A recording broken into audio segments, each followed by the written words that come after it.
கங்கம்மா!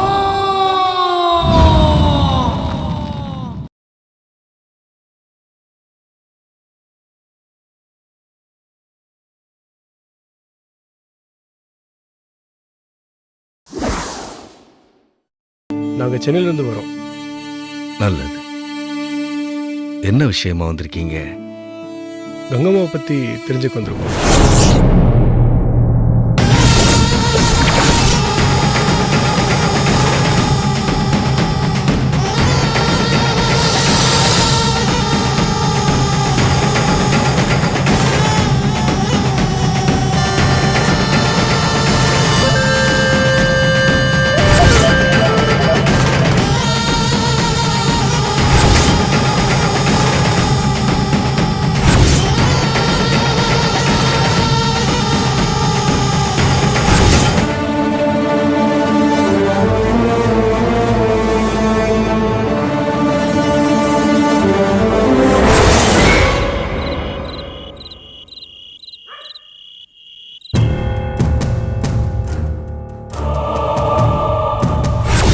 இல்ல, உங்க பொண்ணு அபிராமிய சிவா விரும்புறாரு.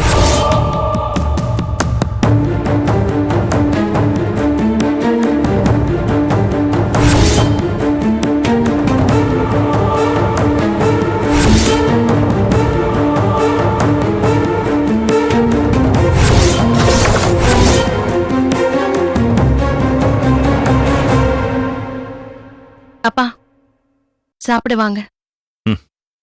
சாப்பிடுறதா? உங்க அக்கா கூட வேலை பார்க்குற அந்த 2 பேர் வந்து போனதுல இருந்து ஏன் நிம்மதியே போயிடுச்சுமா. எனக்கு பசிக்கல. நீ போய் சாப்பிடு. அப்பா அக்காவை தப்பா நினைக்கிறீங்களா? நெருப்பு இல்லாம புகையுமா?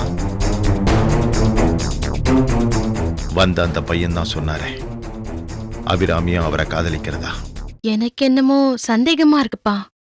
இந்த ஊரை பத்தியும் கங்கம்மாவோட சாபத்தை பத்தியும் அக்காவுக்கு நல்லாவே தெரியும். அக்கா கிட்ட போன்ல பேசுற ஒவ்வொரு தடவையும் நீங்க இத ஞாபகப்படுத்திக்கிட்டு தானே இருக்கீங்க. அப்படி இருக்கும்போது காதல் கல்யாணம் எல்லாம் அக்கா நினைச்சு கூட பார்க்க மாட்டா. இவ்ளோ தூரம் வந்தவங்க எதுக்காகமா பொய் சொல்ல போறாங்க?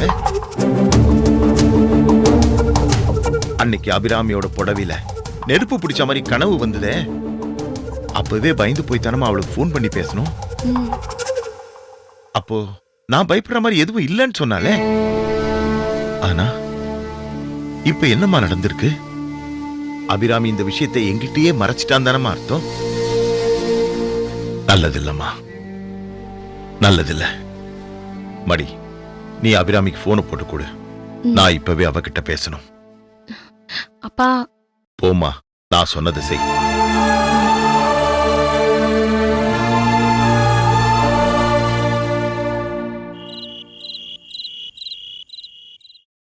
பவித்திரமானவங்க தன்னை பூஜிக்கிறவங்கள பழி தீர்ப்பாங்களா?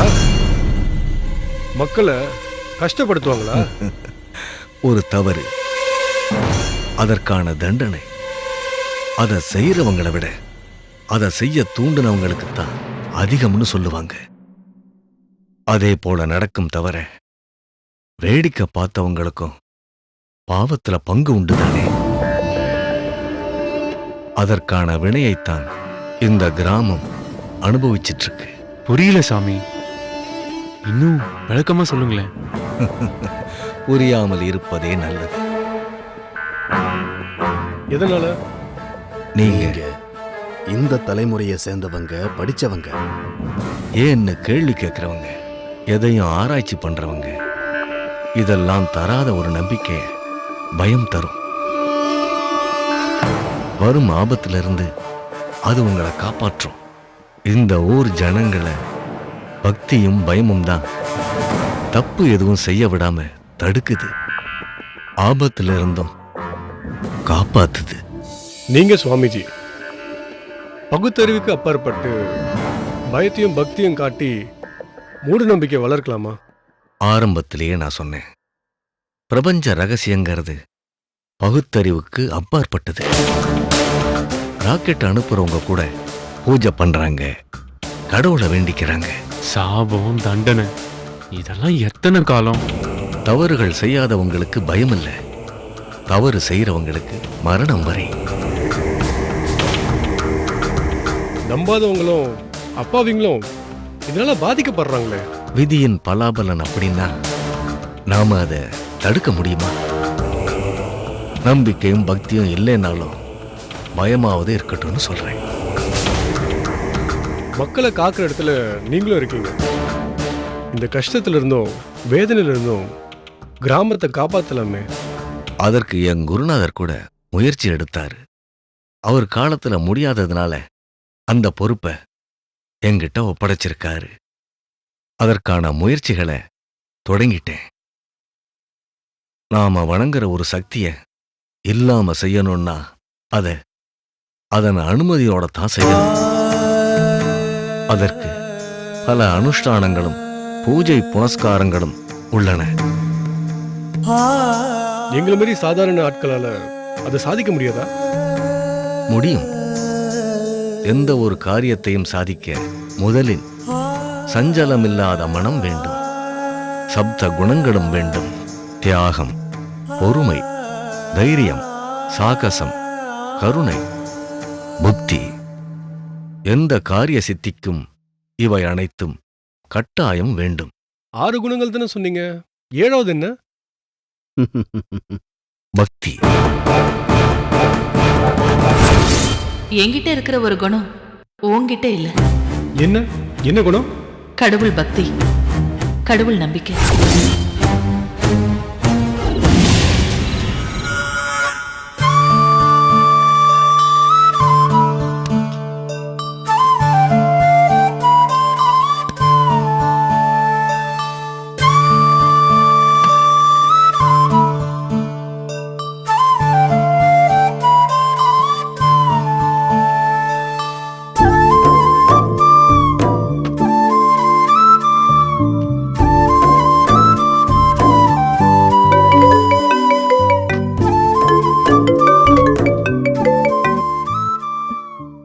அப்பா, மா, விஷயம் இதுதாம்மா. நீ வேலையை ராஜினாமா பண்ணிட்டு நாளைக்கு ஊருக்கு வர. அப்பா, ஏன்பா அப்படி சொல்றீங்க? புரியலையா? இல்ல புரியாத மாதிரி? இல்லப்பா, சத்தியமா எனக்கு புரியல. சரிம்மா, உன் ஆபீஸ்ல வேலை பார்க்கிற 2 பசங்க என்ன பார்த்து பேசுறதுக்காக நம்ம வீட்டுக்கு வந்திருந்தாங்க. அதுல ஒருத்தர் பேரு சிவான்னு சொன்னார். அவர் உன்னை விரும்புறதாவும் உன்னை கல்யாணம் பண்ணிக்க ஆசைப்படுறதாவும் என்கிட்ட சொன்னார். இப்ப சொல்லுமா, அந்த பசங்க இங்க வந்தது நிஜமாவே உனக்கு தெரியாதா? தெரியாதுப்பா. சரி, அந்த பையன் உன்னை விரும்புற விஷயமா தெரியுமா, இல்ல அதுவும் தெரியாதா? ஆனா தெரியும், அப்படித்தானே? ஆனா நான் நம்ம ஊரை பத்தியும் என் முடிவையும் நான் தெளிவா சொல்லிட்டேன்பா. அப்படி இருந்தும் பரவாயில்லம்மா, உன்னை நான் நம்புறேன். ஆனா அந்த பையன் நம்ம வீடு வரைக்கும் வந்துட்டானே, அவனை நான் திருப்பி அனுப்பிட்டேன். ஆனா அவன் எந்த ஆபத்தும் இல்லாம அவன் பத்திரமா ஊர் போய் சேரணுமேன்னு அவனுக்காக நான் இங்க சாமி கும்பிட்டு இருக்கேன். கங்கம்மா அவனை விட்டு வைக்கணுமேன்னு எனக்கு கவலையா இருக்கு. இங்க பாருமா, அந்த பையனுக்கு ஏதாவது ஒண்ணு நடந்துடுச்சுன்னா காலத்துக்கு அந்த பாவத்தையும் வேதனையும் நாம தாமா சுமக்க வேண்டியிருக்கோம். ஒரு தடவை பட்டது போதாதாம்மா, இன்னொரு தடவை அப்படி நடந்தா தாங்குற சக்தி எனக்கு இல்லம்மா. யாருக்கும் எந்த கஷ்டமும் வராம இருக்கணும்னா நீ உடனே வேலையை ராஜினாமா பண்ணிட்டு ஊருக்கு வந்துடுறதாம்மா நல்லது. என்னம்மா பதில காணும்? சரிங்கப்பா, வேலையை ரிசைன் பண்ணணும்னா சில ஃபார்மாலிட்டிஸ் இருக்கு. எல்லாம் முடிஞ்சதும் கிளம்பி வந்துடுறேன்ப்பா. மடி, உனக்கு ஒன்னும் வருத்தம் இல்லையே? இல்லப்பா, சரிம்மா, நான் வச்சிடறேன். சரிங்கப்பா.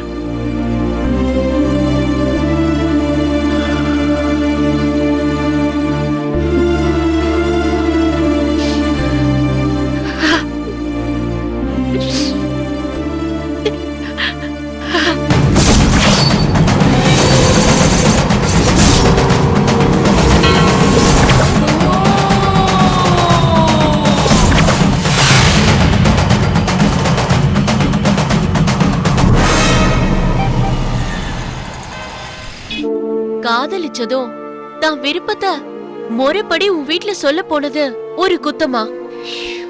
உன்னோட உன் ஊரோட பயத்தை போக்க அந்த கங்கம்மாவோட கதைய தெரிஞ்சுக்க சிவா அங்க போனது அது ஒரு தப்பா எனக்கு தெரியல. நியாயம்னு ஒண்ணு இருக்கு அபிராமி, அது என்ன சாபமோ. will you shut up please? நான் என் ஊர்ல பிறந்தவ, அங்க என்னெல்லாம் நடந்ததுன்னு நேர்லயே பார்த்து வளர்ந்தவ. உங்களுக்குலாம் என்ன தெரியும்? கங்கம்மா கோவத்துக்கு ஆளாகாம அவங்க பத்திரமா திரும்பி வரணுமேனு கங்கம்மாவையும் சப்த மாதாக்களையும் வேண்டிட்டு இருக்கேன். பயப்படாத அபிராமி, அவங்களுக்கு ஒண்ணும் ஆகாது. இரு, நான் சிவாக்கு கால் பண்ணி பேசிடுறேன்.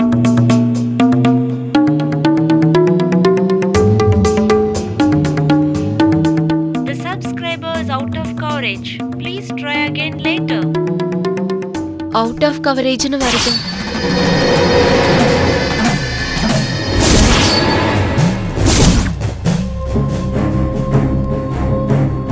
இரு, நான் பிரபாக்கு கால் பண்றேன்.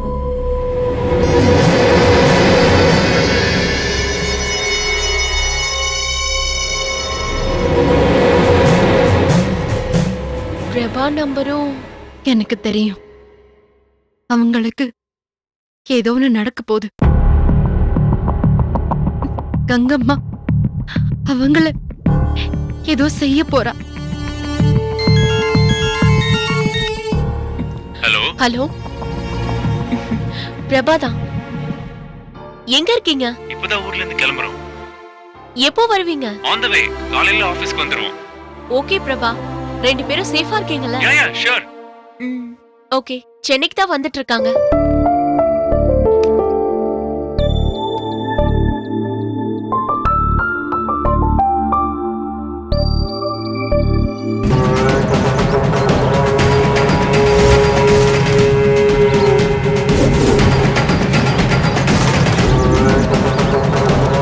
இந்த ஊர்ல ஒரு பையன் உண்மையை சொல்ல மாட்டேங்கிறான். சிவா, ஏன் இப்படி டென்ஷனா இருக்க? அப்படி இல்ல சிவா, சுவாமிஜி தான் எதையும் சொல்றதுக்கான நேரம் இது இல்லைன்னு சொன்னார்ல. அப்ப நீ தெரிஞ்சுக்கிறதுக்கான நேரம் ஒன்னு இருக்குதானே? அது வரைக்கும் கொஞ்சம் பொறுமையா தான் இருந்தாகணும். போடா. இந்த ஊரை நீ சாதாரணமா நினைக்க வேணாம். கங்கம்மாவோ ஏதோ ஒண்ணு, கன்னிகாபுரத்துல ஒரு அமானுஷம் இருக்கு. உடலங்கா மனுஷன் எப்போ யாரோ கங்கம்மா சாபம் அது இதுன்னு சொல்லி இந்த ஊரை பயமுடுத்தி வச்சிருக்காங்க. அதனால இந்த ஊருக்குள்ள எந்த ஒரு அசம்பாவிதம் நடந்தாலும் அது காரணம் இந்த சாபம் தானே நம்ப ஆரம்பிச்சிட்டாங்க. படிச்ச கோல்டு மெடலிஸ்டான அபிராமியே நம்புறா. வேற என்னத்த சொல்ல? ஆனா பிரபா, திரும்ப நான் இங்க வருவேன், எல்லாம் போயின்னு நிரூபிப்பேன், அபிராமியை கல்யாணம் பண்ணுவேன்.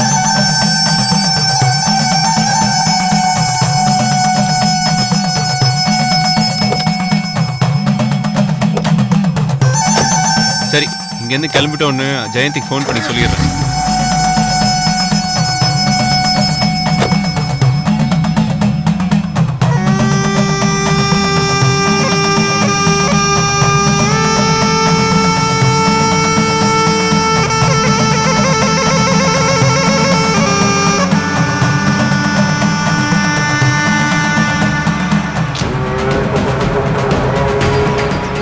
சிக்னலே இல்லடா. அந்த போனை தூக்கி போடுறான்.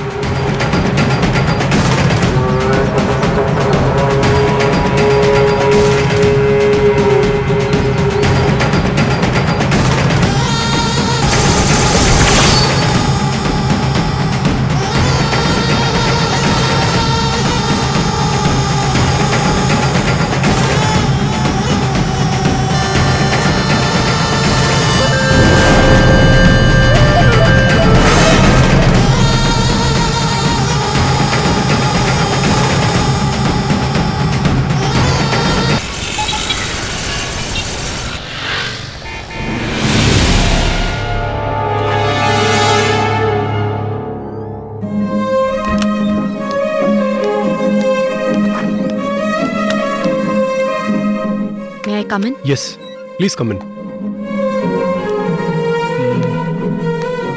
நானே உன்னை பார்க்கலான்னு. என்ன இது, லவ் லெட்டரா? என்னோட ரெசிக்னேஷன் லெட்டர். வாட்? நான் வேலையை ரிசைன் பண்றேன்.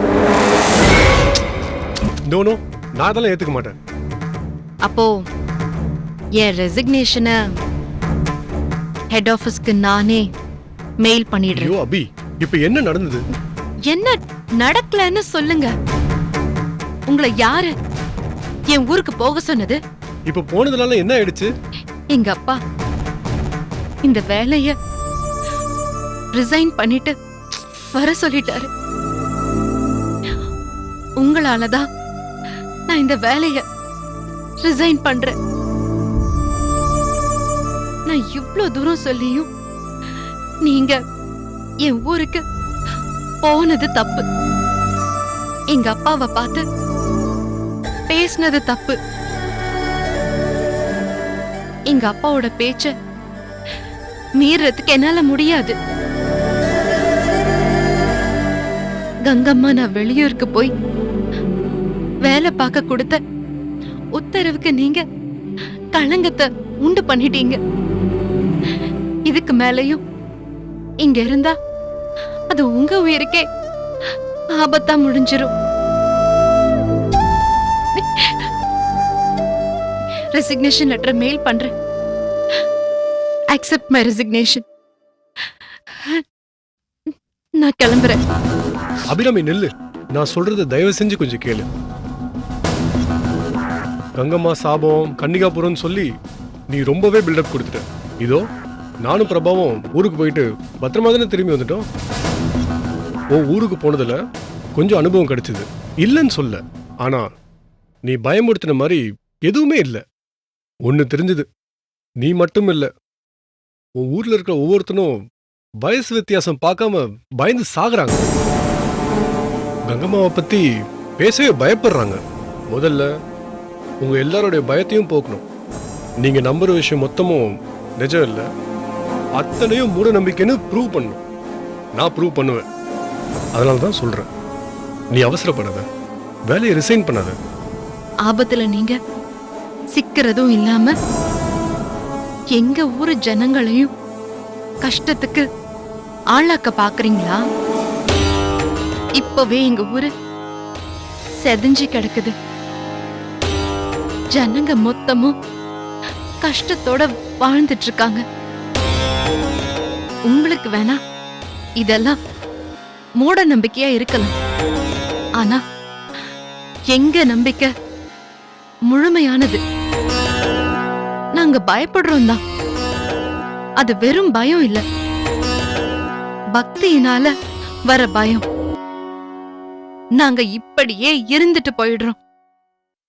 நீங்க நடுவுல போந்து எந்த புரட்சியும் பண்ண வேணாம். எங்களை விட்டுடுங்க.